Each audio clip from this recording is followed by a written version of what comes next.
Voter সংখ্যার ভিত্তিতে। Voter সংখ্যার ভিত্তিতে সব টপ র্যাঙ্কিং এ ছিল গাজীপুর, বটম র্যাঙ্কিং এ ছিল বাকি। এই র্যাঙ্কিং এ দেখা গেছে যে একটা কমালেও তাদের যে এভারেজ যে ভোটার সংখ্যা সেটা আমাদের এভারেজের নিচেই থাকে। এই অ্যাভারেজ ভোটার সংখ্যাটা কত ছিল পারফরমেন্স শুনছি 4,20,000। তাকে বাদ দিয়ে আপনি প্রশাসনিক ব্যবস্থার দিকে যান, তাহলেও দেখা যায় মানে একবারে 100 ভাগ আপনি এটা করা খুব কঠিন।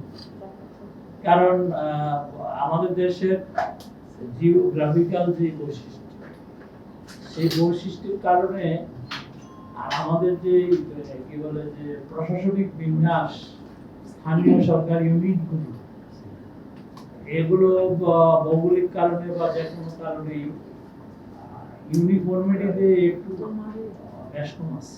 সবচেয়ে গুরুত্বপূর্ণ বিষয় এটি আমরা যেভাবে ফিল্ড ভিজিটে পাঠিয়েছিলাম, প্রায় আমাদের রিপোর্টগুলো কম্পাইল হয়ে গেছে।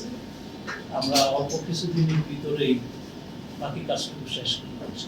এক সপ্তাহের মধ্যে নিবন্ধন চূড়ান্ত হবে স্যার। চূড়ান্ত বলে আরেকটা স্টেজ বাকি থাকে।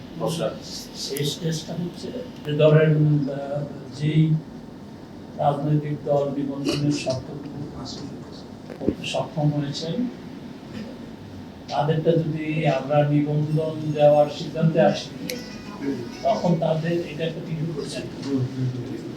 আমরা তো আমাদের রোডম্যাপ দিয়েছি অলরেডি। রোডম্যাপ তো কথা বলছি, ডেটটা তো আপনার শিডিউল ডিক্লেয়ারের আগে তো ডেটটা বলা যায়। ন্যাচারাল ব্যাকটেরিয়ালাইসিসের সুরক্ষায় ফ্রেশ ও অ্যাক্টিভ সব সময়। এখন ধুলাবালি জীবাণু ঘাম ক্লিন বোল্ড। Remark.